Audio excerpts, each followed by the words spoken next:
Breaking news చూస్తున్నాము. ఇటు Trump పై కాల్పులు జరిపిన నిందితుడిని అరెస్ట్ చేశారు. నిందితుడి ఫోటోని ప్రస్తుతానికి ట్రూత్ సోషల్ మీడియాలో ట్రంప్ పోస్ట్ చేశారు. సెక్యూరిటీ స్క్రీనింగ్ ఏరియాలో కాల్పులు జరిపిన నిందితుడు, దానికి సంబంధించిన విజువల్స్ని మనం రైట్ సైడ్ బాక్స్లో చూడొచ్చు. ఆ సెక్యూరిటీ ఏరియాకి దూసుకొని వచ్చేసాడు. అక్కడ ఎదురుగా ఉన్న ఇద్దరు సెక్యూరిటీ పర్సనల్స్ని షూట్ చేసి పారిపోయే ప్రయత్నం చేశాడు. సో ఒక్కసారిగా సెక్యూరిటీ పర్సనల్స్ అతన్ని అడ్డుకునే ప్రయత్నం చేశారు. మొత్తంగా 8 రౌండ్ల కాల్పులు జరిపిన ఆ వ్యక్తిని అరెస్ట్ చేసిన ఫొటోస్ని మనం రైట్ సైడ్ బాక్స్లో చూస్తున్నాం. డొనాల్డ్ జే ట్రంప్ అరెస్ట్ చేసిన తర్వాత ఆ ఫొటోస్ని రిలీజ్ చేశాడు ఇటు అమెరికా ప్రెసిడెంట్ ట్రంప్. కానీ ఆ ఈవెంట్ ఏదైతే జరుగుతుందో జర్నలిస్టులు 2600 మంది జర్నలిస్టులకు సంబంధించిన వైట్ హౌస్ ఈవెంట్, జర్నలిస్టులతోని ప్రెసిడెంట్ కలిసి ఆ డిన్నర్ మీటింగ్కి ఎలాంటి పర్మిషన్ లేకుండా, ఎలాంటి సెక్యూరిటీ క్లియరెన్స్ లేకుండా కావాలనే గన్ను తీసుకొని అందులోకి పరుగులు తీశాడు ఆ నిందితుడు. అంటే ట్రంప్ని చంపాలన్న ఉద్దేశమేనా? ఖచ్చితంగా అంటున్నారు ఇటు విశ్లేషకులు. మనం చూడొచ్చు ఆ సెక్యూరిటీ ఎంతమంది అక్కడ నిల్చొని అడ్డుకునే ప్రయత్నం చేస్తున్నారు. వచ్చి రాగానే ఆ సెక్యూరిటీనే ఫస్ట్ షూట్ చేశాడు. ఆ సెక్యూరిటీ కింద పడిపోయే ప్రయత్నం చేస్తూ మొత్తానికైతే మళ్ళీ తన వెపన్స్ని తీసుకొని ఆ నిందితుడిని పట్టుకునే ప్రయత్నం చేశారు. సీక్రెట్ సర్వీసెస్, లా ఎన్ఫోర్స్మెంట్ ఈ బృందాలన్నీ కూడా ఇమీడియట్గా రెస్పాండ్ అయ్యాయి, సరిగ్గా పనిచేసాయి, చాలా వేగవంతంగా పనిచేస్తాయి అంటూ వాళ్ళని కంగ్రాచులేట్ చేస్తూ ట్రంప్ ట్వీట్ చేశారు. సీక్రెట్ సర్వీస్ సిబ్బందికి ట్రంప్ కంగ్రాచులేషన్స్, అలాగే ధన్యవాదాలు, థ్యాంక్స్ చెప్తూ వైట్ హౌస్ కరస్పాండెంట్స్ డిన్నర్లో చోటు చేసుకున్న ఘటన గురించి ఆయన సోషల్ మీడియా మాధ్యమంలో మాట్లాడాడు. మనం దానికి సంబంధించిన విజువల్స్ని చూడొచ్చు.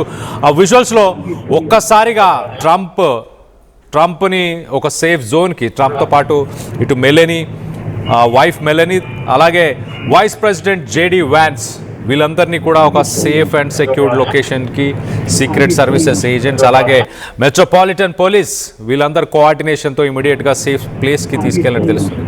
కాల్పులు జరిగిన సమయంలో ఈ ఈవెంట్లో అమెరికా ప్రెసిడెంట్ ట్రంప్తో పాటు తన వైఫ్ మెలనీ, అలాగే America vice president JD Vance, అలాగే కీలక నేతలు ఇటు Pete Hegseth defence secretary, Marco Rubio, ఇలాంటి కీలకమైన ఇంపార్టెంట్ పర్సన్స్ అని చెప్పొచ్చు, కీలక నేతలు అని చెప్పొచ్చు, వీళ్ళందరూ కూడా ఆ ఈవెంట్లో మరి ఉన్న సమయంలోనే ఈ ఘటన చోటు చేసుకుంది. ప్రాణ భయంతో అక్కడున్న విఐపీలు, అక్కడున్న జర్నలిస్టులు 2600 మంది జర్నలిస్టులు ఉన్నారు. వాళ్ళందరూ కూడా ఆ టేబుల్స్ కింద దాక్కునే ప్రయత్నం చేశారు తమ ప్రాణాలు కాపాడుకోవడానికి. ఒక్కసారిగా ఫైరింగ్ మొదలైంది. 1 2 3 4 అలా 3-4 షాట్స్ ఫైరింగ్ చేసిన వెంటనే లోపల ఒక్కసారిగా ప్యానిక్ అయ్యారు. అందరూ గెట్ డౌన్ అంటూ టేబుల్స్ కింద దాక్కునే ప్రయత్నం చేశారు. మనం దానికి సంబంధించిన విజువల్స్ని చూడొచ్చు. ఒక్కసారిగా ఇటు స్టేజ్ పైన ఉన్న ట్రంప్ కానీ మెలనీ కానీ స్టేజ్ పైన ఉన్న వాళ్ళందరూ కూడా ఒక్కసారిగా కింద దాక్కునే ప్రయత్నం చేశారు.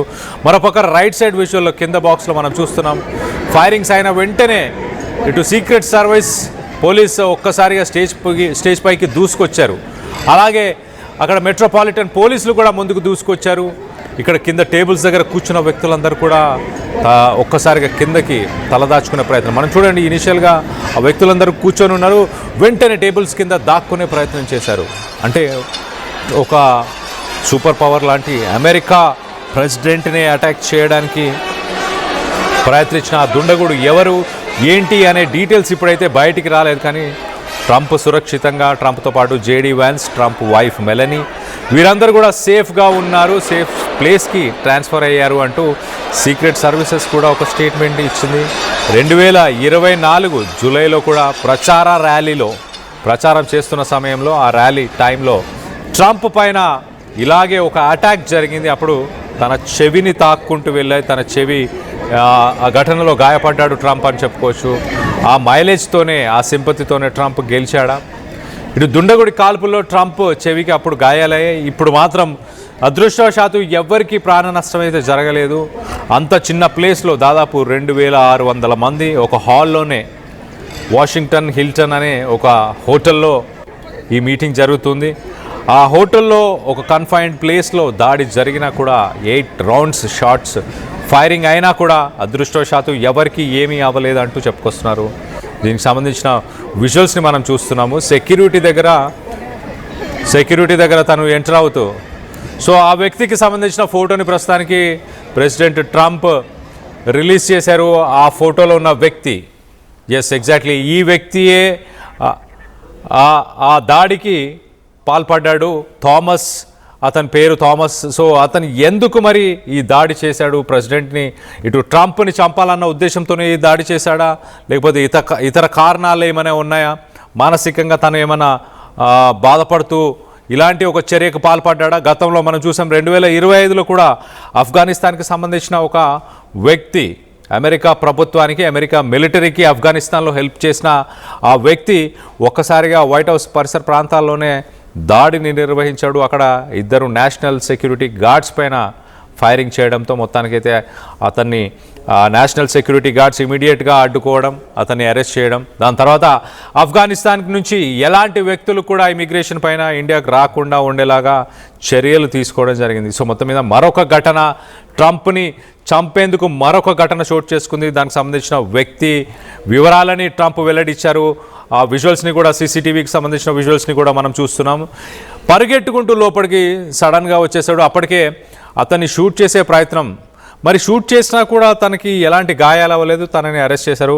తను పూర్తిగా ఒక బుల్లెట్ ప్రూఫ్ జాకెట్ ఏమైనా వేసుకొని లోపలికి వచ్చి దాడి చేసే ప్రయత్నం చేశాడా? తన దగ్గర ఒక సీరియస్ వెపన్ ఉంది, ఒక చాలా హైలీ సొఫిస్టికేటెడ్ వెపన్, ఒక టెక్నికల్ వెపన్ ఉంది. ఆ వెపన్ చూసి కూడా భయపడ్డామంటూ కొంతమంది ఇంటర్నేషనల్ మీడియాకి సంబంధించిన జర్నలిస్టులు, ఓనర్స్, వాళ్ళందరూ కూడా కొన్ని పోస్టులలో వాళ్ళు చెప్పుకొచ్చే ప్రయత్నం చేస్తారు. మొత్తం మీద ట్రంప్కి అపాయం తప్పిపోయింది.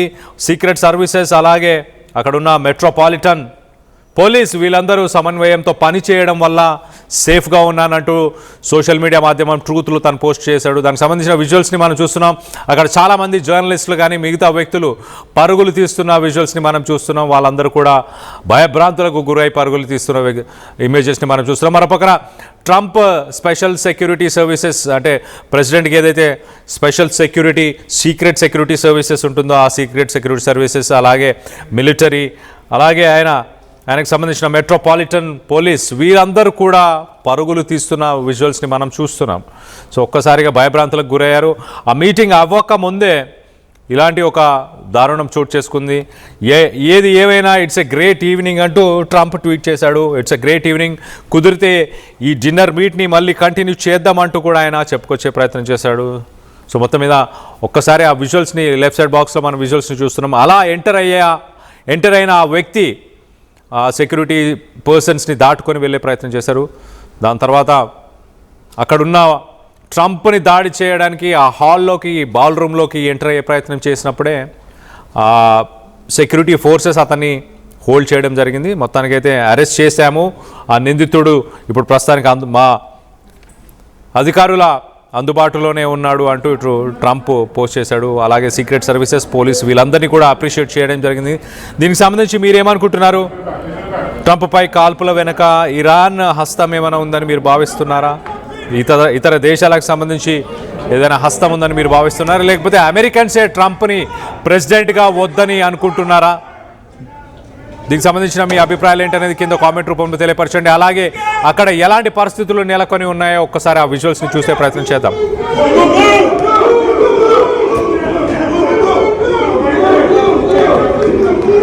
Everybody stay down, stay down.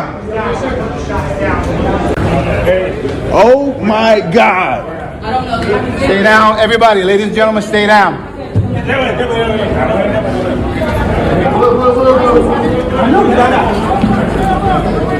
Where's that at?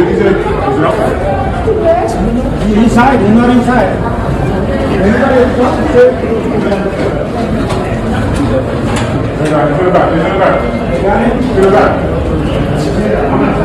Nobody comes in here!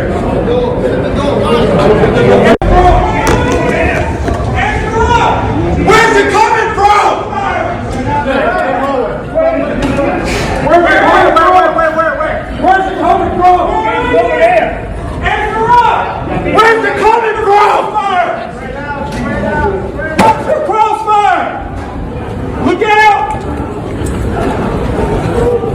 somebody go.